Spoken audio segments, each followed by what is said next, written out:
MDH की हल्दी मिर्ची धनिया करे कमाल। ये रंग दे, ये खुशबू दे, ये तीखा, ये कम पड़े। क्या निराला MDH मसाला। प्रणाम दर्शकों, मैं हूं ऐश्वर्या कपूर और आप देख रहे हैं मेरे साथ पूछता है भारत। और आज पूछ रहा है भारत कि अगर उत्तर प्रदेश भारत की राजनीति का दिल है तो बिहार उसकी जान है। अगर दिल्ली के दिल का रास्ता लखनऊ से होके जाता है तो उसकी नब्ज बिहार बताता है। समझ रहे हैं मैं क्या कह रहा हूं? अगर दिल्ली के दिल का रास्ता लखनऊ से होके जाता है तो उसकी नब्ज बिहार बताता है। लखनऊ के पास, उत्तर प्रदेश के पास 403 सीटें हैं, सबसे बड़ी असेंबली है, लेकिन Bihar is a very proactive state. BJP के बड़े से बड़े नेता को, पार्लियामेंट्री बोर्ड में बैठने वाले नेता को भी शायद यह याद नहीं होगा कि प्रधानमंत्री नरेंद्र मोदी की पहली स्पीच या तीसरी स्पीच या पहली बार जब वो संसद में आए तो कितनी देर बोले, कौन सी चीजों पे बोले। लेकिन मैं आपको बता रहा हूं,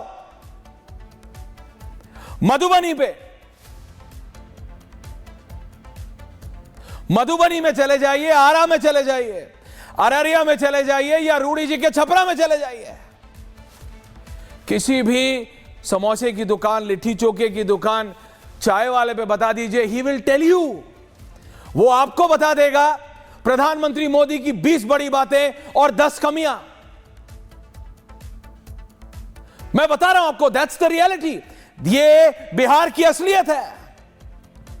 बिहार की जनता या बिहार, दे ईट एंड स्लीप पॉलिटिक्स। उनके लिए राजनीति उतनी ही जरूरी है जितनी सुबह या शाम की चाय और उसके साथ समोसा या फिर biscuit. That's your choice. But बात समझिए आप, that is how important politics is for Bihar.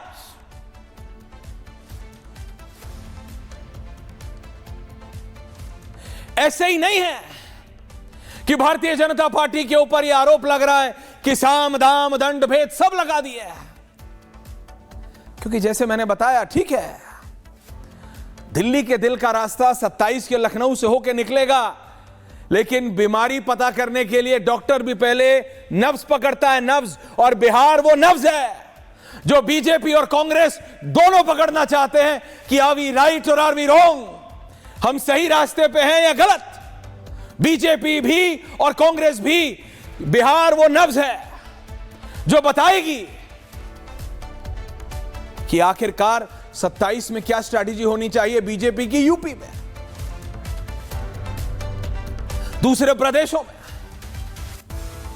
क्या होना चाहिए। बिहार इतना जरूरी है। ठीक है, बिहार में जाति एक बहुत बड़ा मुद्दा है, I am not denying it, कोई नहीं उसको डिनाई कर सकता, ना बीजेपी, ना कांग्रेस, ना विकास की और सिर्फ विकास की राजनीति का दावा करने वाली भारतीय जनता पार्टी, और जो सिर्फ एक जाति खास या यादव और मुस्लिम कॉम्बिनेशन मिला के जो लालू जी करते हैं वो भी नहीं कर सकते।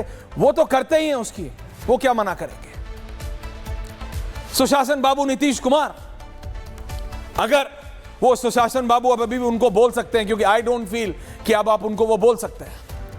बीजेपी उनको ढो रही है, सुनने में खराब लग सकता है, बट बीजेपी को लगता है ये करना पड़ेगा इस इलेक्शन में, क्योंकि प्रैक्टिकल बात है, सारा दारोमदार प्रधानमंत्री मोदी पे है, स्ट्रैटेजी अमित शाह बना रहे हैं, लेकिन लोकल चेहरा कौन है? सम्राट चौधरी। Visuals please. सम्राट चौधरी जो इस समय प्रधानमंत्री मोदी के साथ खड़े, बहुत कोशिश की है बीजेपी ने, अमित शाह ने एड़ी चोटी का जोर लगा लिया है। जैसे आपको याद होगा, गुजरात में किया था बीजेपी ने, जब प्रधानमंत्री और गृह मंत्री दोनों गुजरात से आए तो स्वर्गीय विजय रूपाणी जी से पहले 2 प्रदेश के अध्यक्ष, मुख्यमंत्री बहुत ट्राई किए गए, अलग अलग स्टेट लीडरशिप को बनाने की कोशिश की गई। बिहार में भी अमित शाह ने एड़ी चोटी का जोर लगाया है, पर क्या सम्राट चौधरी तैयार है to the likes of Chirag Paswan या फिर तेजस्वी यादव? चिराग पासवान ठीक है, उनके पास अपने बाबूजी की विरासत है पासवान साहब की, क्या वो उसको एक्सपैंड कर सकते हैं? वो आते हैं एक पढ़े लिखे suave funky next generation Bihari lad and be proud when you are that, वो ये कहते हैं। उनका नारा भी है बिहार फॉर बिहारी। वो आते हैं कि भैया जब आप बिहार के युवा को दिखाते हो तो हमेशा खेत में काम करने वाले को क्यों दिखाते हो? मैं भी फंकी रिंग रखूं, फंकी बाल रखूंगा, 1 कैरेट का सॉलिटेयर थंब में पहनूंगा और बिहार की राजनीति कर लूंगा। मुझे याद है पासवान साहब के कितने सलाहकारों ने मना किया कि चिराग, आपके पिताजी कौन सी राजनीति करते हैं, दलितों की, पिछड़ों की, आप कहां ये क्या कर रहे हैं? He said no, I will prove it, मैं करूंगा। सही गलत, मात खाए नहीं खाए, चोट खा के सीखे, लेकिन सीखे तो। उधर तेजस्वी यादव, उनके पास लालू जी का बनाया हुआ, जमाया हुआ पूरी विरासत है। क्या वो उसको ले जा? वो एक बार उप मुख्यमंत्री रह चुके हैं, और ये बात सिर्फ एक कहावत नहीं है। शेर के मुंह में एक बार खून लग जाए, दैट्स इक्वलेंट टू राजनेता के मुंह में एक बार सत्ता लग जाए। राजनेता सत्ता का स्वाद चख ले मणिकांत जी, तो छोड़ना बहुत मुश्किल होता है। वो हर चीज कर लेगा लेकिन सत्ता नहीं छोड़ेगा। जैसे शेर के मुंह में अगर खून लग जाए तो वो आदमी को छोड़ेगा नहीं। एनालॉजी गड़बड़ लग सकती है, इधर उधर लग सकता है कि क्या कर रहे हो शेर और राजनेता, but that's how aggressive they are. ये दोनों उतने ही एग्रेसिव होते हैं। इन सब के बीच बिहार में एक नई उमंग के करके उन्होंने अपने आप को प्रोजेक्ट किया है। कितना सही कितना गलत नहीं पता। पहले प्रधानमंत्री मोदी के साथ थे, अनबन हुई, कोई ऐसा नेता उन्होंने थर्ड फ्रंट कह लीजिए, ऑपोजिशन कह लीजिए, छोड़ा नहीं होगा जिसको एडवाइस नहीं किया, इंक्लूडिंग प्रियंका वाड्रा। भाई ले आओ हमारे प्रशांत किशोर जी को, ये अलग ही हवा में है। प्रशांत किशोर विजुअल्स, शर्मा, प्रशांत किशोर विजुअल्स, ये अलग ही हवा में है। इनको लग रहा है ये अगली सरकार बना रहा है, ये किसी को समझ ही नहीं रहा है। ना बीजेपी को, ना नीतीश को, ना चिराग को, ना लालू, जिसको आए उसको। देखिए interviews to your selected people आजकल इट्स ओके, फैशन हो गया। तो उन्होंने भी अपने लोगों को बुला के कभी चिराग को कुछ बोल रहे हैं, कभी पप्पू जी को कुछ बोल रहे हैं, कभी तेजस्वी को कुछ बोल रहे हैं। ठीक है, बोलना आसान है, आप क्या करोगे? वीडियोस बनाना आसान है, और स्मार्ट आदमी है। पप्पू जी से तो स्मार्ट ही है कि वीडियो पे ही पैसे लेने का वीडियो बना के सोशल मीडिया पे वायरल, मतलब पैसे देने का वीडियो बना के सोशल मीडिया पे वायरल कर देता है।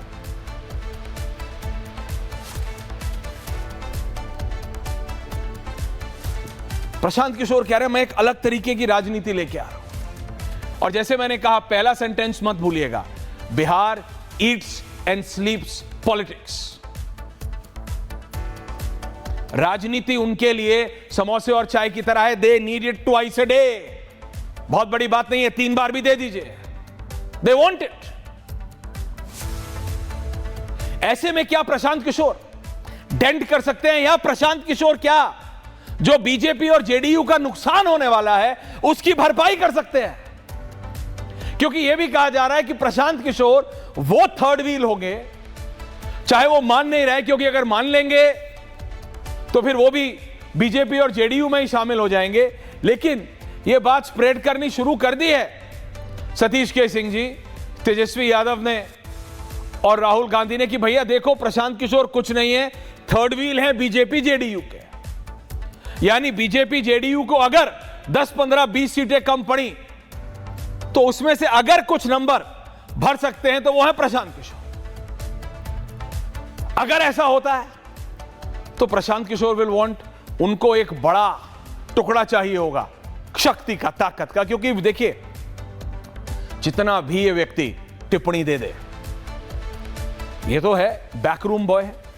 बैकरूम बॉय से पॉपुलर बॉय बनने का ये जो सफर प्रशांत किशोर अगर कर लेते हैं तो ये मतलब दिस इज समथिंग जो मैं जानता हूं बीजेपी में कई स्वर्गीय और कई प्रेजेंट ऐसे लोग हैं जो कि बैकरूम के इतने बड़े मास्टर थे, लेकिन वो अपने आप को एक पॉपुलिस्ट लीडर में कन्वर्ट नहीं कर पाए। अगर प्रशांत किशोर बिहार की सरजमी पे ये कर देते हैं, then is a part to reckon with. लेकिन अगर है, और बहुत बड़ा अगर, अगर अगर सवालिया निशान, बोल्ड में, इटैलिक्स में, अंडरलाइन, तीनों चीजें। तो कांग्रेस और तेजस्वी यादव ये कहते हैं कि देखो प्रशांत किशोर एक्टिंग कर रहे हैं, लेकिन वो काम वही करेंगे जो इतनी सीटें बीजेपी या जेडीयू को कम पड़ेंगी, और कम पड़ेंगी, वो कहते हैं कम पड़ेंगी, वो प्रशांत किशोर भर देंगे।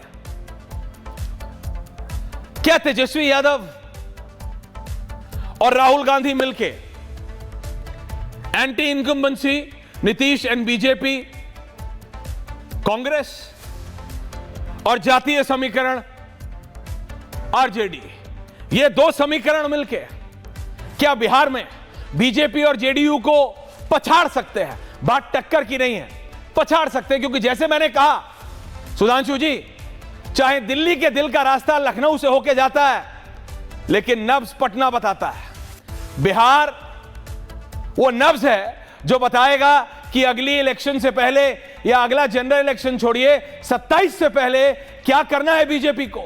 वो नब्ज है बिहार, वो नब्ज है। Can I have Sudhanshu Trivedi on air? Can I have JMM की सांसद माननीय महुआ माझी जी ऑन एयर?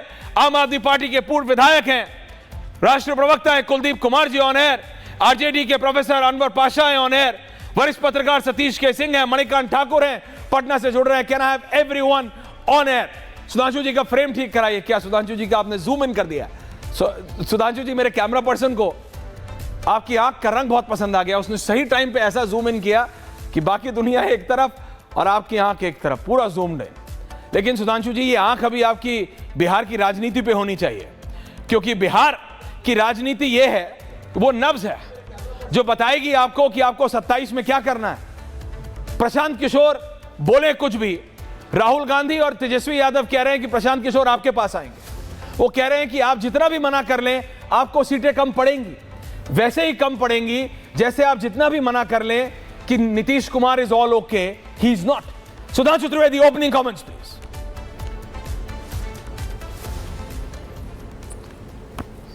देखिए ऐश्वर्य जी, जैसा आपने कहा तो मैं भी कहना चाहता हूं, दिल्ली के दिल का करार यूपी और बिहार से होकर ही जाता है।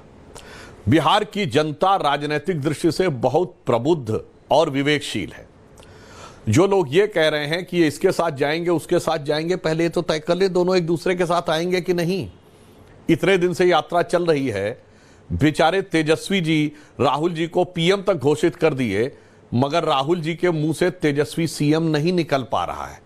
तो पहले यहां कौन किसके साथ मिला है, इस गठबंधन में क्या सिलसिला है, पहले इसे समझने की जरूरत है, उसके बाद दूसरों पे आरोप लगाएं। और मैं फिर एक बात कहना चाहता हूं ऐश्वर्य जी, आज ही गृह मंत्री जी ने जो अपना इंटरव्यू दिया है, उसमें भी जो बात है, उसमें मूल तत्व जो ये लोग विरोध कर रहे हैं, उसका कारण सरकार का विरोध, एनडीए का विरोध, बीजेपी का विरोध नहीं है। इनको भय किसी से नहीं है, भय अपने लोगों से है। क्योंकि इनको लगता है कि अगर हमने कुर्सी छोड़ी और कोई दूसरा अगर आकर बैठ गया तो फिर वो मेरे लिए स्थान नहीं खाली करेगा, क्योंकि ये गठबंधन ही स्वार्थों और अवसरवादिता से भरा हुआ नहीं है। ये पार्टियां भी अवसरवादी वातावरण, अवसरवादी कार्यकर्ता और अवसरवादी नेताओं और स्वार्थों से भरी हुई है। उस स्वार्थ और अवसरवादिता का डर लगता है। हमारे यहां इस प्रकार की चिंता नहीं। अब मैं बिहार में एक बात और कहना चाहता हूं, एसआईआर, हाँ बता रहा हूं, जैसे हमारे यहां अडवाणी जी ने छोड़ा, उसके बाद अडवाणी जी आरोप मुक्त होकर आए और दोबारा उसी स्थान पर विराजमान हुए जहां वो थे। अमित शाह जी गृह मंत्री के रूप में सम्मान मिलते ही छोड़ा, आरोप मुक्त होने के बाद दोबारा आए और प्रमोशन करके ऊपर तक पहुंच गए। येदियुरप्पा जी ने आरोप लगने पर छोड़ा, केवल एक रिपोर्ट आई थी लोकायुक्त की, उसके कारण छोड़ा, आरोप मुक्त होने के बाद पुनः मुख्यमंत्री बने। इनके यहां डर रहता है। इसीलिए आप देखिए लालू यादव जी ने इतनी तो नैतिकता दिखाई थी जब 97 में उन्हें जेल जाना था कि उन्होंने इस्तीफा दिया था, पर इतनी चतुरता भी दिखा दी थी कि अंततः राबड़ी देवी जी को ही देखे गए थे। और आज भी आप देख लीजिए, बिहार में अध्यक्ष लालू यादव जी हैं, विधानसभा में नेता प्रतिपक्ष तेजस्वी जी हैं और विधान परिषद में राबड़ी जी हैं। यानी बस मैं और मेरा परिवार की जनसंख्या हो जाए, संख्या हो जाए सदन में पूरी, फिर जोर जोर से कहो जातिगत गणना, जातिगत बातें, ये सब है बहुत जरूरी।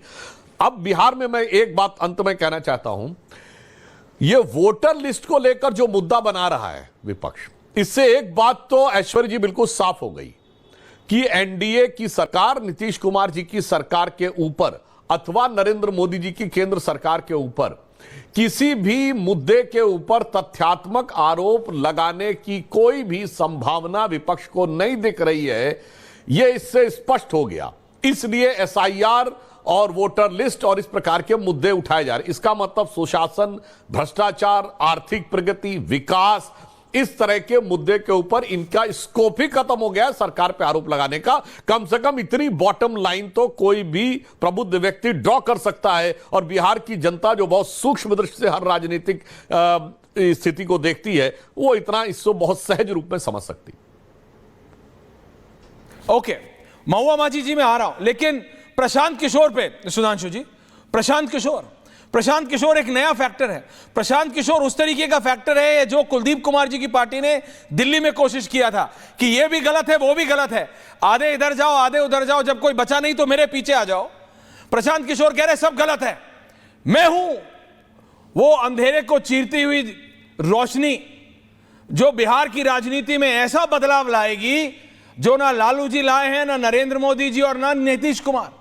और ये अल्टीमेटली आपके पाले में आने वाले हैं, ये राहुल गांधी और तेजस्वी यादव कह रहे हैं। क्या ये आपकी टीम भी है? इस प्रशांत किशोर योर मैन? सुधांशु त्रिवेदी 60-40। देखिए ऐश्वर्य जी, एक कहावत होती है कि राजनीति में जब राजयोग आता है तो उसके साथ राजरोग भी आता है। पर नए प्रयोग के साथ वो राजरोग कितनी जल्दी और कितना भयानक स्वरूप धारण कर लेता है, ये आम आदमी पार्टी ने दिखाया। इससे बहुत साफ हो गया कि इस समय भारत में जब इतनी चुनौतियां हैं कि भारत आर्थिक दृष्टि से बहुत तेजी से आगे बढ़ता हुआ दिखाई पड़ रहा है और विश्व की बहुत बड़ी बड़ी शक्तियां भारत को रोकने के लिए उद्यत खड़ी दिखाई पड़ रही। आज ही प्रधानमंत्री जी ने अहमदाबाद में बोला है, आर्थिक स्वार्थी सर्वोपरि हो गया है। और इतना ही नहीं, देश के अंदर बाहर हर प्रकार के भारत को चुनौती देने के लिए उत्तर और दक्षिण में लड़ाना है। याद करिए ना, कर्नाटका के मंत्री ने कहा था दक्षिण वाले टैक्स ज्यादा देते हैं, उत्तर वाले कब देते हैं, तो अलग हो जाना चाहिए। प्रांत में लड़ाना है। तेलंगाना के मुख्यमंत्री का बाकायदा वीडियो अवेलेबल है जिसमें कह रहे हैं बिहार का डीएनए इंफीरियर है, तेलंगाना का अच्छा है। हम तो किसी का सबका समान मानते हैं। तमिलनाडु के मंत्री बोलते हैं हम किसी काम को छोटा नहीं मानते, कहते बिहार वाले यहां टॉयलेट साफ करने के लिए आते हैं। तो प्रांत में लड़ाना है, भाषा पे लड़ाना है, तमिल हिंदी, हिंदी मराठी, कन्नड़ मराठी, अभी आने वाले टाइम में बंगला हिंदी पे भी लड़ाएंगे। फिर जात बिरादरी पे लड़ाना है, अगड़े पिछड़े पे लड़ाना है। तो भारत एक तरफ संभावनाओं और एक तरफ चुनौतियों के जिस दौर में गुजर रहा है ऐश्वर्य जी, उसमें किसी नए प्रयोग की कोई गुंजाइश नहीं है। Experimental politics can be detrimental. प्रयोग बहुत भयानक लोग सकता है। इसलिए आज इस समय में आवश्यकता है एक जांचे परखे खरे नेतृत्व को और शक्ति देने की, जो मोदी जी के रूप में केंद्र में और नीतीश जी के रूप में बिहार में जांचा परखा और खरा नेतृत्व है। Okay, Sudhanshu ji versus all, everyone on है। महुआ माझी जी ये कह रहे हैं कि भैया okay ma'am please opening comments बोलिए। कि सत्तारूढ़ दल के लोगों का अपने ही लोगों पर विश्वास नहीं है, भरोसा नहीं है कि उनके वापस जब वो जेल से वापस आएंगे तो फिर वापस उन्हें मुख्यमंत्री बनाया जाएगा या नहीं बनाया जाएगा। इसको लेकर मैं ये कहना चाहूंगी कि जिस तरह से भाजपा लगातार विभिन्न राज्यों में जहां पर भाजपा की सरकार नहीं थी, उन राज्यों में जिस तरह से विधायकों को तोड़ना, उन्हें लुभाना, उन्हें डराना धमकाना, ईडी सीबीआई का करके उनको अपने लोगों से तोड़कर अपने पार्टी में ले जाना, तो ये करने के लिए ही शायद ये कानून लाना चाहती है, ताकि वहां के मुख्यमंत्री जैसे ही हटे तो पार्टी कमजोर हो जाए और फिर इस प्रक्रिया में उन्हें और तेजी से काम करने का अवसर मिल जाए। आपने देखा हुआ कि हमारी यहाँ झारखंड मुक्ति मोर्चा के साथ क्या हुआ। लोकसभा चुनाव के पहले माननीय हेमंत सोरेन जी को ईडी ने हिरासत में लिया, किस तरह से उन्हें जबरन रिजाइन करना पड़ा और उसके बाद 5 महीने तक जेल में रखा गया, पूरा MP इलेक्शन पार हो गया और फिर माननीय सुप्रीम कोर्ट ने कहा कि वो निर्दोष थे, ईडी के पास अभी तक कोई सबूत ईडी ने नहीं दिखाया। तो ऐसी स्थिति में तो हर राज्य में जहां भी भाजपा की सरकार नहीं होगी इस तरह से करेंगे, 30 दिन के लिए जेल में डालेंगे और उसके बाद फिर उन्हें पद से हट जाने के बाद उनके पार्टी के लोगों को, आपने देखा होगा कि हमारी पार्टी से किस तरह से सीता सोरेन जी को अपनी पार्टी में ज्वाइन कराई भाजपा ने, जो कि माननीय हेमंत सोरेन जी की खुद की भाभी थी। किस तरह से हमारे वरिष्ठ जो हमारे गुरुजी के इतने बड़े सहयोगी माननीय चंपईदा को किस तरह से बीजेपी ने ज्वाइन कराया। तो इस तरह से ये और उनको इसमें आसानी हो जाएगी अगर ये 30 दिन वाला कानून ये लाने में सफल हो जाएंगे तो 130वां जो संविधान संशोधन बिल लाना चाह रहे हैं, इसीलिए विपक्ष इसका बिल्कुल विरोध कर रहा है और अंतिम दम तक विपक्ष इसका विरोध करता रहेगा। सुधांशु जी आ रहा हूं, आम आदमी पार्टी कुलदीप कुमार, सतीश जी आ रहा हूं, आरजेडी आ रहा हूं, पाशा साहब आ रहा हूं। कुलदीप जी बोलिए विधायक जी। हाँ ऐश्वर्य भाई, आपके ऐश्वर्य भाई आवाज आ रही है मेरी? बिल्कुल आ रही है, बाबुलंद बोलिए। हेलो, हाँ ऐश्वर्य भाई देखिए, आज जिस प्रकार से भारतीय जनता पार्टी ने इस देश में एक प्रथा शुरू करी है कि वो ईडी और सीबीआई का डर दिखाकर जिस प्रकार से पार्टियों को तोड़ने का काम कर रही है, उनके नेताओं को जेल में डालने का काम कर रही है और फिर जिनके ऊपर आरोप लगाती है, जिन पे केसेस चलाती है, उनको बाद में अपनी पार्टी में शामिल करवा लेती है और फिर उनका सारा भ्रष्टाचार धोने का काम करती है। और सबसे बड़ी बात तो एक बात मैं आपको बता दूं कि आज सबसे बड़ा उदाहरण उसका अमित शाह जी ने देने का काम किया। अमित शाह जी ने कहा कि अरविंद केजरीवाल जी ने अगर इस्तीफा दे दिया होता तो हमें कानून नहीं लेके आना पड़ता। इसका मतलब यह है कि आज पूरे देश सामने अमित शाह जी ने यह कबूल कर लिया कि उन्होंने आम आदमी पार्टी को तोड़ने की, सरकार को गिराने की पूरी ताकत लगाई। वो तो अरविंद केजरीवाल जी की सूझबूझ की वजह से अरविंद केजरीवाल जी ने समझदारी दिखाते हुए इस्तीफा नहीं दिया। अगर उन्होंने इस्तीफा दे दिया होता तो एक डंडे सेट करने के बाद देश भर में और सरकारों को तोड़ने का काम किया जाता, क्योंकि भारतीय जनता पार्टी का काम केवल एक ही है, वो सरकारों को तोड़ती है, सरकारों को गिराती है। और मैं तो कह रहा हूं, ये बात करते हैं इसकी देश भर में जितने विधायक, जैसे हेमंत बिश्व शर्मा हैं, जैसे छगन भुजबल हैं, जैसे आपके शुभेंदु अधिकारी हैं, अजीत पवार हैं, ये ऐसे नाम जिनको एक कट्टर भ्रष्टाचारी, मैं आपसे ये क्या, आज भारतीय जनता पार्टी में चले गए और आज ये नैतिकता की बात कर रहे हैं। भारतीय जनता पार्टी के लोग बैठ के सुनिए पहले एक सेकंड। कुलदीप जी, आपसे मेरा सवाल कुछ और था, आपको अपना करप्शन पे बोलना है। अगर आप ये बोलते हो तो पूछता हूं मैं और पूछता है भारत, आपके पास नैतिकता है करप्शन पे बोलने की? जिसकी पार्टी का सर्वोच्च नेता, जिसके पार्टी के आधा दर्जन नेता जेल में थे, किस पे? शराब स्कैम पे। आप समझिए मेरी बात कुलदीप जी, मैंने आपको रोका नहीं, सुनिएगा पूरा। ऐश्वर्य भाई नहीं, आपके पास आप पहले मुझे नहीं, आप पहले मेरा सवाल सुनिए। मैं आपसे बिहार की पॉलिटिक्स पे पूछ रहा हूं, आपको करप्शन पे बात करना है? हाँ बिल्कुल आपको करना है, तो कैसे करोगे? आपके पास कौन सी नैतिकता है दादा? जो बात आपने दिल्ली में बोला था कि ये भी गलत वो भी गलत, गेट एवरीवन ऑन एयर, सिर्फ अरविंद केजरीवाल है और आम आदमी पार्टी है जो ऐसी पॉलिटिक्स को लेके आएगी। आपने लालू जी को करप्ट बोला, आपने शरद पवार जी को करप्ट बोला, आपने कोई ऐसा विपक्ष का नेता नहीं, आपने बीजेपी के स्वर्गीय अरुण जेटली और नितिन गडकरी जी से, जो अभी केंद्रीय मंत्री है, माफी मांगी आपने। कौन सा ऐसा नेता है जिससे आपके नेता ने माफी नहीं मांगी? तो आपका मॉरल स्टैंडर्ड क्या है? देखिए, ये राजनीति है, यहां हमाम में सब बराबर हैं, जनता समझती है। कुलदीप जी आप बोलिएगा, बट ये बिहार है, ये बिहार है, मैंने कहा ना, बिहार नब्ज है। देखिए आपने आपके लिए भी आप ट्राई, हाँ तो जवाब दीजिए, क्विकली जवाब दीजिए। मेरा मौका मत काटिएगा, दीजिए, बिल्कुल जल्दी जवाब सुनिए। Thank you. पहला सवाल सुनिए कि मेरी पार्टी के नेता अरविंद केजरीवाल जी, मनीष सिसोदिया जी, सत्येंद्र जैन जी, संजय सिंह जी 6-6 महीने जेल के अंदर रहे, 1.5 साल जेल में रहे, आज तक सीबीआई ईडी 1 रुपए का सबूत नहीं दे पाई, ट्रायल शुरू नहीं कर पाई 1.5 साल में। सत्येंद्र जैन जी के केस के अंदर सीबीआई ने जाके क्लोजर रिपोर्ट शामिल कर दी और कह दिया हमारे पास कोई सबूत नहीं है। यह ईमानदारी का सबूत है आम आदमी पार्टी के नेताओं का, अरविंद केजरीवाल जी का, वरना किसी और की पीछे एजेंसी लगी होती तो एक के करोड़ों रुपए मिल जाते। आम आदमी पार्टी के नेताओं के पास ना कोई संपत्ति मिली, ना कोई सबूत मिले और ना ही कोई रत्ती भर का भ्रष्टाचार हुआ। कट्टर ईमानदार पार्टी आम आदमी पार्टी है। मैं बता दूं ऐश्वर्या भाई, हम भाजपा की तरह नहीं है, हम भारतीय जनता पार्टी की तरह नहीं है। बिल्कुल आप नहीं है बीजेपी की तरह, देश की आप तो छप्पर में रहते हो, के लिए आए हुए लोग हैं। आपकी पूरी दिल्ली की सरकार चली गई, जिस भी महान आदमी ने आपको वो घर बनाने के लिए बोला था उसके चक्कर में, और ये शराब घोटाले। आप कौन सा छप्पर में रहते हो? आप समझो तो सिस्टम क्या है, क्या बोल रहे हो? लेट्स कुलदीप जी फैक्ट्स तो रखो सामने। सुधांशु त्रिवेदी इस काउंटर, और उसके बाद मैं आ रहा हूं मणिकांत जी, नहीं फैक्ट्स रखो ना। सतीश के सिंह जी आ रहा हूं, पाशा साहब आ रहा हूं। देखिए, ओके कुलदीप जी अब बोला आपने, फेयर एनाउंस, थैंक यू। ऐसे नहीं कुलदीप जी, मैंने आपको मौका दिया पूरा। हाँ देखिए, आम आदमी पार्टी के लोग सुबेरे से झूठ बोल रहे हैं। गृह मंत्री जी ने भी स्पष्ट किया है, अगर है तो आप वो दिखाइए ऑर्डर जिसमें कहा गया हो कि सत्येंद्र जैन के खिलाफ केस इज डिसमिस्ड।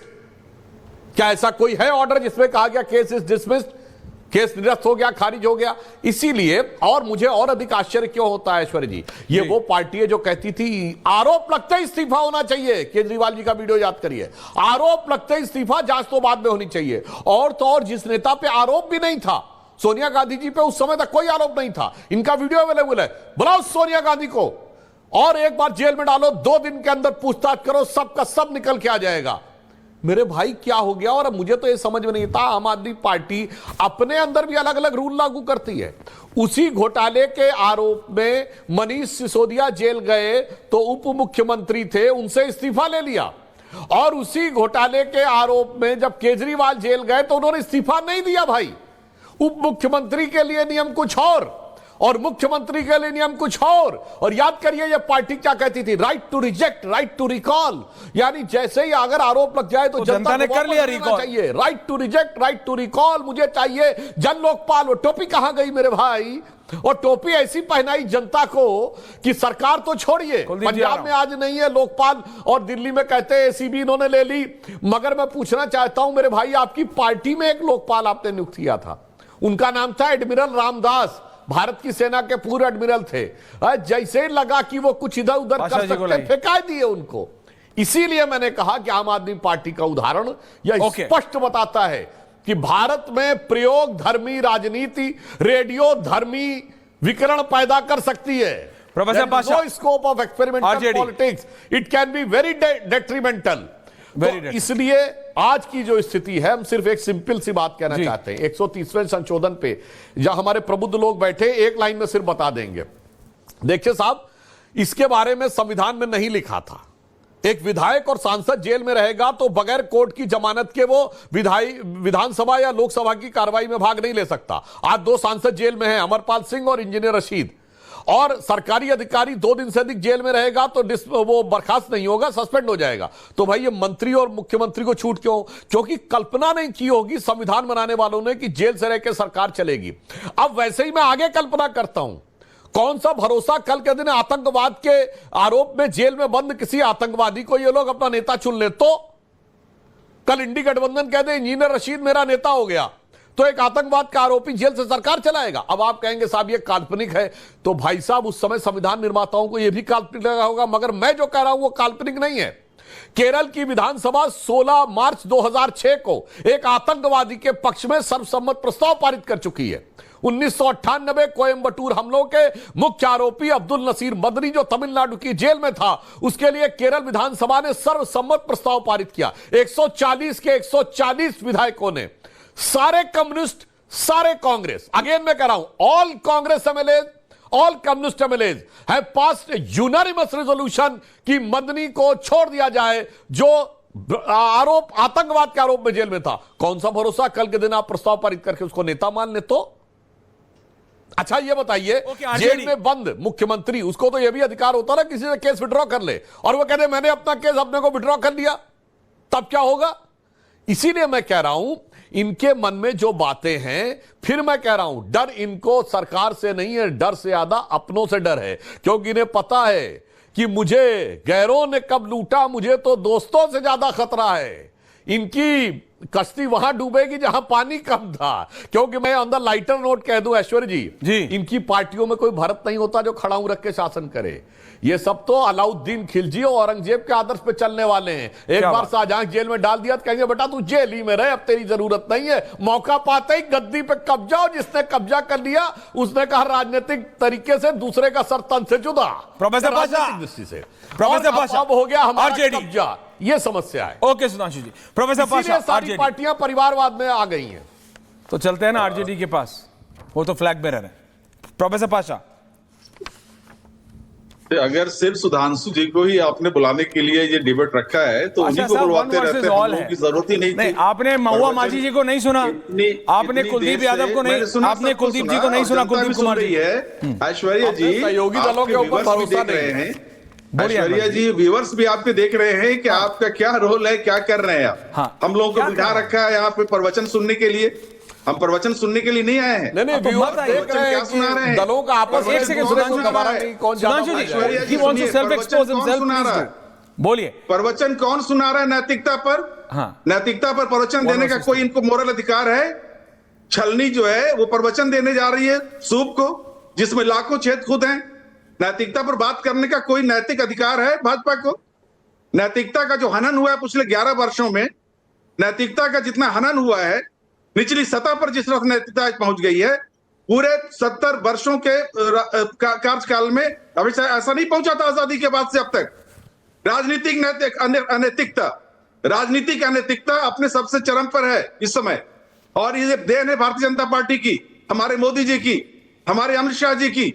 ये है इनकी नैतिकता।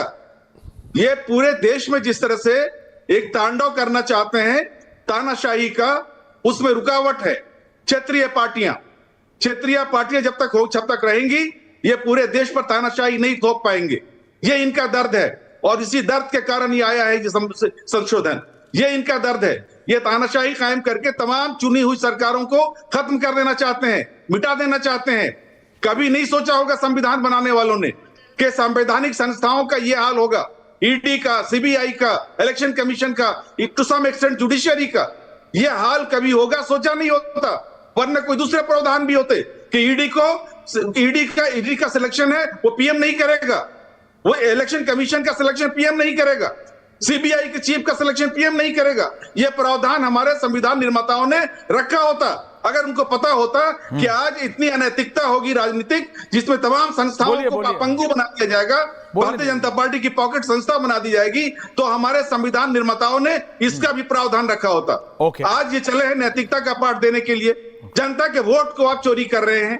बिहार में जिस तरह जनता के लोकतांत्रिक अधिकारों को आप चोरी कर रहे हैं, उनको वंचित कर रहे हैं अधिकार से, वोट देने के अधिकार से, सरकार चुनने के अधिकार से। ये जनता का अधिकार है, सरकार चुने, जनता चुनेगी। क्यों घबरा रहे हैं ये?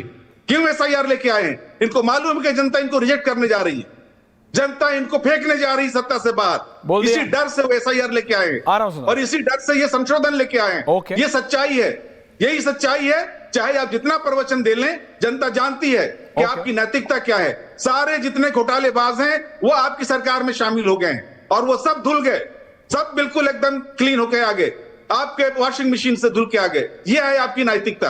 आपके पास चला जाए तो सत्ता हरिश्चंद्र हो जाएगा, सत्यवादी हरिश्चंद्र, और दूसरी तरफ है तो घोटालेबाज है, वो मुजरिम है। ये है आपकी जो आपकी नैतिकता जो आपने बनाई है, राजनीतिक नैतिकता। वो सबसे बड़ा चैलेंज है आज संविधान के लिए, लोकतंत्र के लिए। इसलिए जनता बिहार में आज आपको रास्ता दिखाने जा रही है। बिहार की प्रबुद्ध जनता पूरे देश को लीड करने जा रही है, पूरे देश का मार्गदर्शन करने जा रही है, और इतना बड़ा मैंडेट देगी कि आप उसके बाद अपनी नैतिकता का भाषण भूल जाएंगे। ये स्थिति है आज बिहार में। जिस तरह से जन सैलाब उमड़ रहा है केंद्र सरकार के खिलाफ, इलेक्शन कमीशन के खिलाफ, मोदी जी के खिलाफ, बिहार में जन सैलाब उमड़ आया है, बिना किसी को बुलाए हुए। पैसे देके नहीं बुलाया जा रहे लोग, उन रैलियों में पैसे देके नहीं बुलाया जा रहा है, अपने आप लोग पहुंच रहे हैं, जन सैलाब पहुंच रहा है। इसको बोलते हैं जन सैलाब। ये जनता का आक्रोश है बिहार में, क्योंकि वो लोकतंत्र पर हमला देख रहे हैं, लोकतंत्र के बचाव में खड़े हो रहे हैं। लोकतंत्र को बचाने के लिए हमने 2024 में भी आह्वान किया था और हम कामयाब रहे। 400 पार नहीं जाने दिया, आपको 240 पर रोक दिया, क्योंकि 400 पार जाते तो आज हम शायद ये डिबेट भी नहीं कर रहे होते। इस देश में लोकतंत्र बाकी नहीं रहता। ये स्थिति है, ये हालत है, आपने देश की बना दी। ओके प्रोफेसर साहब, सुधांशु त्रिवेदी इस काउंटर, सतीश जी, मणिकांत जी, आ रहा हूं आप दोनों के एनालिसिस के लिए आ रहा हूं। आपने चारों पॉलिटिकल पार्टीज को सुन लिया। सुधांशु जी इस काउंटर टू दी आरजेडी और फिर आ रहा हूं। आपने इतनी देर बोला, अब छोड़िए, प्रोफेसर साहब ने इतनी देर बोला, तथ्य एक भी नहीं बोला। अब चलिए आपकी बात से ही प्रारंभ करता हूं प्रोफेसर साहब, पहली और आखिरी बात पे। आपके मुंह से अंत में निकल गया कि आपने हमें 400 पार नहीं करने दिया, 240 पे रोक दिया। तो मतलब चुनाव तो सही हुआ था ना, ईमानदारी से चुनाव हुआ था, तभी तो आप 240 पे रोकने में सफल हो गए। आपके मुंह से निकल गया बरबस। अब आप चाहे बाहर जो भी आपकी पार्टी नाटक नौटंकी करती रहे। दूसरी बात, आपने कहा क्षेत्रीय दलों की बात, तो मैं विनम्रता और चुनौती से पूछता हूं प्रोफेसर साहब, पहले 42 साल यानी 1989 तक तो कांग्रेस की अनवरत सरकार रही। एक क्षेत्रीय दल बताइएगा जिस सरकार को कार्यकाल पूरा करने दिया गया हो, बीच में बर्खास्त न कर दिया गया हो। चुनौती से पूछता हूं आपको। और क्षेत्रीय दल तो छोड़िए, राष्ट्रीय दलों में भी किसी विपक्षी दल की सरकार को कार्यकाल पूरा करने दिया गया हो, सिर्फ कम्युनिस्टों को छोड़ के, क्योंकि कम्युनिस्टों की सरकार बर्खास्त करने की हैसियत नहीं थी कांग्रेस में। केजीबी के आर्काइव्स जरिए बताते हैं। अब आइए 97 तक 50 साल लगातार सरकार रही। इस कदर सरकारें बर्खास्त की गई कि 1994 में एसआर बोम्मई जजमेंट देना पड़ा सुप्रीम कोर्ट को कि आगे से कोई भी गवर्नर बर्खास्त नहीं कर पाएगा बगैर विधानसभा के पटल के ऊपर कोई कार्रवाई किए हुए। अब आप कह रहे हैं फलाना तांडव हो रहा, धमाका तांडव हो रहा। ये बताइए लालू प्रसाद यादव जी किसके दौर के से डिबार्ड है, हमारे दौर से कि कांग्रेस के दौर से चुनाव लड़ने से वो हैं? और बताइए तेजस्वी यादव जी पे अलग आरोप है। राहुल गांधी जी जिस नेशनल हेराल्ड केस में जमानत पे वो 2013 अक्टूबर में हुआ था। और मैं पुनः कह चुका हूं, एक सांस में फिर गिना देना चाहता हूं, मेरे भाई आप लोग हमेशा भ्रष्टाचार में लिप्त रहे हैं। सरकार हमारी हो या आपकी, आप अपनी सरकार के दौरे हुकूमत में कोर्ट के आदेशों से, कोर्ट कचहरी और न्यायालय के ये जांच एजेंसियों के चक्कर काटते रहे। अब सुनिए, कान खोल के सुनिए, सोनिया गांधी जी, राहुल गांधी जी जिस मामले पे मुचलके पे हैं, नेशनल हेराल्ड केस, वो अक्टूबर 2013 में दिल्ली हाई कोर्ट के इंस्ट्रक्शन पे जारी हुआ, हमारी सरकार नहीं थी। कनिमोझी राजा जेल गए 2011 में, हमारी सरकार नहीं थी। सुरेश कालवानी जेल गए 2010 में, हमारी सरकार नहीं थी। शिबू सोरेन जेल गए 2008, मधु कौड़ा गए 2008 में, हमारी सरकार नहीं थी। शिबू सोरेन 2006 में जेल गए, हमारी सरकार नहीं थी। मुलायम सिंह मायावती पे केसेस लगे 2005 में, हमारी सरकार नहीं थी। करुणानिधि 2000 में जेल गए, लालू यादव 97 में जेल गए, जयललिता 96 में जेल गई। झारखंड मुक्ति मोर्चा कांड 1994 में हुआ, राजीव गांधी पर आरोप 1987 में लगा, एफआईआर 1990 में हुई। बताओ मेरे भाई इसमें कहां मोदी और अमित शाह है, कहां भाजपा है? अरे भैया रंगत फितरत आदत में भ्रष्टाचार है। और इसीलिए और आपकी सरकारों में हमारे नेताओं पे कोई भ्रष्टाचार का आरोप नहीं लगा पाए। और रही बात इसकी डरने की बात, तो हिंदू आतंकवाद के झूठे केसेस लगा के लोगों के नाखून निकाले गए, मारा गया, पीटा गया, कौन कन्वर्ट हो गया? नैतिक बल अगर हो तो कोई राजनीतिक दल में चेंज नहीं। आपको डर रहता, क्योंकि जब आप वॉशिंग मशीन कहते हैं तो खुद कहते हैं कि आप सर पे गंदे कपड़ों की गठरी लिए हैं। तो मेरे भाई बता दो, ये वॉशिंग मशीन, लेकिन सुधांशु जी वो गंदे कपड़े आते कहां से हैं? लेकिन आप समझिए, आपके दर्शक कहेंगे अपने को गंदे कपड़े की गठरी कहने वाला इकलौता विपक्ष आपको देखने को मिलेगा जैसा यहाँ है। मणिकांत जी बिहार के बहुत सीनियर जर्नलिस्ट है, सतीश जी आ रहा हूं आप दोनों के पास। सुधांशु जी सारी बात मान ली, लेकिन ये तो मानेंगे ना वॉशिंग मशीन है, फ्रंट लोडिंग है कि टॉप लोडिंग अभी तक नहीं पता लग पाया। 2-3 साल से पूछ रहा हूं, ये तो पता नहीं लग पाया। देखिए अजीत पवार वाले इंसिडेंट पर ठीक है, आपने system you and me can debate, फिर हम आगे बात कुछ तो हम अपने पॉडकास्ट के लिए भी छोड़ें, सबके साथ आप करते हैं, we will do a longest one. But ये वॉशिंग मशीन कौन सी है, वी विल फाइंड आउट, एक दिन पक्का पता करेंगे। मणिकांत जी दादा माफी चाहता हूं, आप दोनों को वेट करना पड़ा। ठीक, ऐश्वर्य जी सबसे पहले तो 2-2, 3-3 पंक्तियों में 3-4 बातें मैं कहना चाहता हूं। जी बताएं।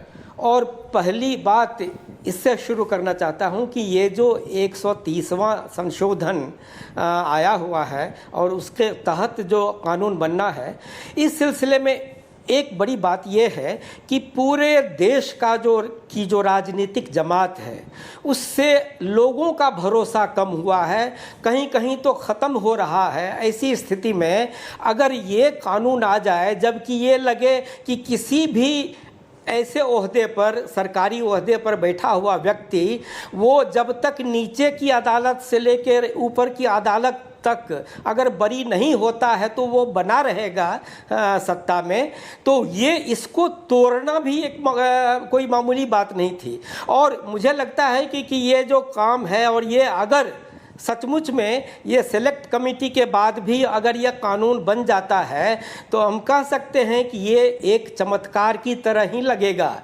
इसलिए कि भरोसा उठता चला जा रहा था कि अब प्रधानमंत्री, मंत्री और मुख्यमंत्री पर भी कार्रवाई होगी। एक तो ये बात।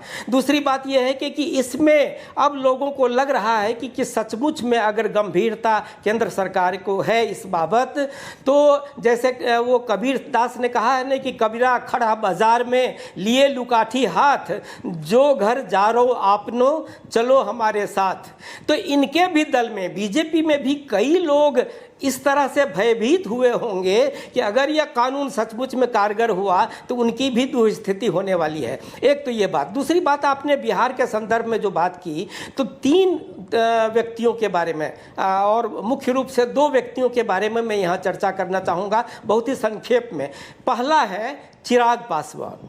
अब यहाँ जब भी परिवारवाद की बात आती है तो बीजेपी के लोग भी चुप हो जाते हैं जब चिराग पासवान के परिवार की बात विपक्ष के द्वारा उठा दी जाती है।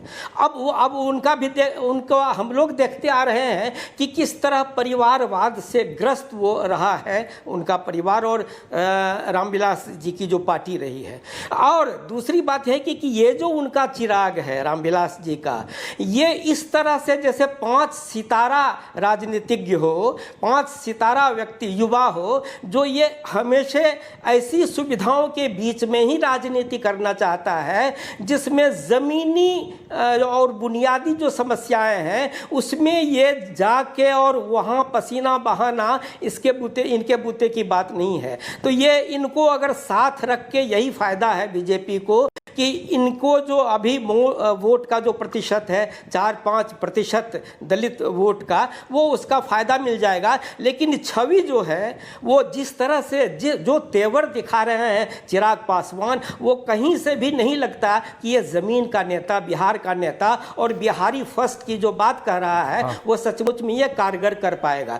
दूसरी बात प्रशांत किशोर की मैं कहना चाहता हूं। प्रशांत किशोर ने जो मुद्दे उठाए, जो बातें कही, वो बुनियादी समस्याएं जो बिहार की हैं, जैसे कि स्वास्थ्य के क्षेत्र में, शिक्षा के क्षेत्र में इतनी बदहाली लगातार रही है कि अगर कोई भी उसके पक्ष में उसको सुधारने की बात करेगा तो निश्चित रूप से आम जनमानस जो बिहार का है वो उसका साथ देगा। तो ये तो उन्होंने शुरुआत की, लेकिन ये जातीय कुचक्र इस तरह का है राजनीति में कि इसमें वो भी फंस गए हैं। अब जो आपने कहा, ये जो आरजेडी के लोग कहते हैं कि ये बीजेपी को ही या जेडीयू को लाभ पहुंचाएंगे, तो वो उनका कहना एक थोड़े से इस मामले में सच दिखता है कि अब जो ये मुस्लिम मतदाताओं के बीच में जो अपना प्रभाव रखना चाहते हैं और उनको पक्ष में करना चाहते हैं, तो इससे जो अपर कास्ट के लोग हैं, जो सवर्ण मतदाता हैं, उनमें नाराजगी उभर के सामने आई है। अब ये दोनों के बीच कैसा संतुलन करेंगे, और इसका नुकसान निश्चित रूप से आरजेडी को ही होना है अगर ये सच हुआ कि कुछ मुस्लिम इनकी तरफ चले गए, प्रशांत जी की तरफ, तो निश्चित रूप से उनको इसका नुकसान उठाना पड़ेगा। दादा सतीश जी, कुलदीप जी आ रहा हूं, relax, I will come to you. आपके पास में आया, 2 सवाल लिए, महुआ जी से 1 लिया, वो तो नहीं, अभी आ रहा हूं। सतीश जी बोले नहीं, सतीश जी। अरे तो आम आदमी पार्टी का बिहार में है क्या कुलदीप भाई? बोलने का मन ही नहीं कर रहा है। अब बिल्कुल सुन के ही मानोगे, है क्या? ना 3 में ना 13 में 2 बार सवाल। अभी ऐसा मत करो दादा, दिल्ली का चुनाव थोड़ी है कि हर 2 मिनट में आपके पास आना। अभी आऊंगा, ओके, आप लड़ रहे हो चुनाव में, आया आपके पास। हाँ सतीश जी। सतीश दादा। अरे यार, आज तो बोलने का मन ही नहीं कर रहा है। बिहार पे बोलूं कि 30 दिन वाला कानून पे बोलूं, पता नहीं चला डिबेट कहां से कहां चली गई। लेकिन मैं 2 बातें कहना चाहता हूं। 30 दिन वाला कानून में तो मालिक, मुख्तार, जज सब कुछ तो सरकारें बन जाएगी, वो भी केंद्र वाला। ठीक है, एक्सेप्शन हो सकता है, मोरालिटी हो सकती है भाई, लेकिन ये अगर कानून बन जाएगा तो ये तो किसी के लिए कुछ होगा, किसी के ऊपर 30 दिन वाला लगा दो जिसमें बेल उल नहीं होता है, और उसके बाद कानूनी में धारे ऐसे लगा दो, तो किसी को हटा दो, मुख्यमंत्री को, जो भी मंत्री को। हमको समझ में भी नहीं आया कि इस बिल में ये गवर्नर, एमएलए आदि आदि को क्यों छोड़ दिया गया। पहली बात, ये बीजेपी अब क्यों लेके आई है 11 साल बाद, समझ में नहीं आ रहा है, पहली बात। दूसरी बात, बिहार के बारे में सुधांशु जी ने कहा, जो कुछ भी कहा, तो इन्होंने कहा, घोषित कर दिया क्या नीतीश कुमार को चीफ मिनिस्टर अगला। हमको लगता है कि कुछ भी हो जाए ये नहीं करेंगे घोषित। तो ये हुआ यही कि अपना फील्ड छोड़ के दूसरे के फील्ड में गोल मारो। बाकी दोहरे मापदंड से चीज़ें नहीं चलती है। जनता भी समझदार है, नब्ज आप कहते हैं, नब्ज समझती है। हम तो कोई पार्टी वाले हैं नहीं, लेकिन ये जो पूरी स्थिति है कि भाई इस तरह से चीज़ें होंगी, वो हमको नहीं लगता है ज़्यादा दिन चलने वाली है। बस इतना ही बोल रहा है जी। मणिकांत जी का इन डेप्थ एनालिसिस और सतीश जी का वो एप्ट कटाक्ष, और फिर आ रहा हूं कुलदीप दादा, परेशान मत हो, चाहे सीट एक भी ना है, मैं मौका दूंगा तीसरी बार। महुआ जी कमिंग मैम। देखिए वैसे तो मैं तथ्यात्मक आधार पे सभी बातों का जवाब दे चुका हूं, और मणिकांत जी ने जो एक बात बोली, उसी समय संयोग से ऐश्वर्य जी जो विजुअल चल रहा था, जब मणिकांत जी बोल रहे थे, जो तेजस्वी यादव का विजुअल चल रहा था, वो किस रैली का चल रहा था? पटना की उस रैली का जो इमारते शरिया ने बुलाया था और जिसमें ये तेजस्वी यादव जी गए थे। बिल्कुल उन्होंने सही कहा, बुनियादी मुद्दों पे बात नहीं करनी है। यही तो मैंने अपने पहले वक्तव्य में कहा कि बुनियादी मुद्दों पर सरकार पे आक्रमण करने की कोई संभावना दिखाई नहीं पड़ रही है कि इस पे जनता के मन में कुछ उत्पन्न कर सके, इसलिए ये निरर्थक और अनर्गल मुद्दों की बात करनी है। दूसरा, इन्होंने कहा जब तक समाज में, बिल्कुल सही बात है, आप वर्ग, भाषा, प्रांत और जाति के टुकड़ों में बांटे रहेंगे, और यह ख्वाब है कि हिंदू समाज को जाति के टुकड़े टुकड़े में अलग करना है और उस टुकड़े टुकड़े की ईंटों से इमारतें शरिया बनाना है। बस इतना अगर बिहार की जनता समझ लेगी तो उसे भली भांति समझ में आएगा। और चूंकि बिहार के लोग जितने शिक्षित होते हैं उससे ज्यादा दीक्षित होते हैं राजनीति में, इसके उदाहरण आजादी के पहले से लेके और आज तक अनेक जगहों पे भरे हुए हैं। इसलिए बुनियादी समस्या और एकता यदि यह नहीं रहती है किसी भी समाज में, तो उसके सामने घनघोर समस्या आती है, देश के विभाजन से लेके देश के अंदर जो कुछ हुआ है उसमें। और बिहार का भी एक क्षेत्र है जहां पर इतना भारी डेमोग्राफिक चेंज हो रहा है जो भविष्य में बहुत गहरी और गंभीर चुनौती बन के उभरेगा। और अंत में मैं एक और बात कह दूं, जो ये दुष्प्रचार किया जाता है कि सबको इतना प्रतिनिधित्व नहीं मिलेगा तब तक समानता नहीं आएगी, तो भाई साहब पिछले 35 सालों से बिहार में 80% विधायक SC, ST, OBC और माइनॉरिटी के हैं। तो पाशा साहब बहुत कान खोल के आप लोग भी सुनिए, 80% विधायक, 85% विधायक SC, ST, OBC और माइनॉरिटी के हैं। जिसकी जितनी संख्या भारी उसकी उतनी भागीदारी है। फिर बिहार ऐसी स्थिति में क्यों है भाई? उसका कारण यह है जो मणिकांत जी ने कहा, बुनियादी मुद्दों से जनता का ध्यान बटाना है और आपस में लड़ाना है, और लड़ाकर एक समाज के एक टुकड़े को कट्टरपंथी टुकड़े के साथ गठबंधन करना है और फिर सत्ता के एक टुकड़े को कब्जा करने का ख्वाब संजोना है। साहब एंड देन मैम, पाशा साहब and then Mahua ji, coming to you ma'am exactly after, क्योंकि उन्होंने पाशा साहब का नाम लिया। बोलिए प्रोफेसर साहब। ने ये बताया कि 80% जो MLA हैं, MLC हैं, जो MP हैं, वो दलित, OBC जैसे वर्गों से आए हैं। ये किसकी देन है? ये हमारे नेता श्री लालू प्रसाद यादव जी की जो पॉलिटिकल, जो उनकी अंडरस्टैंडिंग है, जो उनकी जो पॉलिटिकल दिशा है, जिस तरह से उन्होंने बिहार को दिया एक राजनीतिक दिशा, उसका ये रिजल्ट है, उसका ये प्रमाण है कि हमने बिहार में सोशल जस्टिस को जिस तरह से जमीनी सतह तक पहुंचाया है, उसी का ये प्रमाण है कि आप दिखा दीजिए किसी दूसरे स्टेट में, आप अपने भाजपा शासित प्रदेशों में दिखा दीजिए कि जहां पे 80% लोग दलित और ओबीसी और अति पिछड़े और आदिवासी समाज से आते हो, ये हमारी सोशल जस्टिस की जीत है और इसके लिए श्रेय जाता है हमारे लीडर श्री लालू प्रसाद यादव जी पर। और यही कारण है कि उनको टारगेट किया गया। उनको जो मनुवादी मानसिकता वाली जो लीडरशिप रही है, जो राजनीति मनुवादी मानसिकता की रही है, उस मानसिकता ने हमारे नेता को साइडलाइन किया, उनके खिलाफ षड्यंत्र किया। और आप देखेंगे कि जिस चारा घोटाले का ये नाम लेते हैं, उसमें जितने अपर कास्ट के लोग थे, सब के सब बरी कर दिए गए और हमारे नेता श्री लालू प्रसाद यादव जी को ही टारगेट किया गया, उनको ही जेल में डाला गया। और क्या, जब भारतीय जनता पार्टी की सरकार केंद्र में आ गई तब उनको जेल में डाला गया। ये षड्यंत्र उनके खिलाफ। लेकिन मैं ये बता रहा हूं, ये लालू जी की नहीं बल्कि भारतीय जनता पार्टी की सरकार फरवरी 98 में इतना खुला झूठ मत बोलिए। दूसरा ये है, इतना खुलेआम झूठ बोल रहे हैं। पढ़ लीजिए, नहीं प्रोफेसर साहब रिलैक्स। उस ऑफिसर की जिसने चारा घोटाला की इन्वेस्टिगेशन की थी, उसने किताब लिखी है।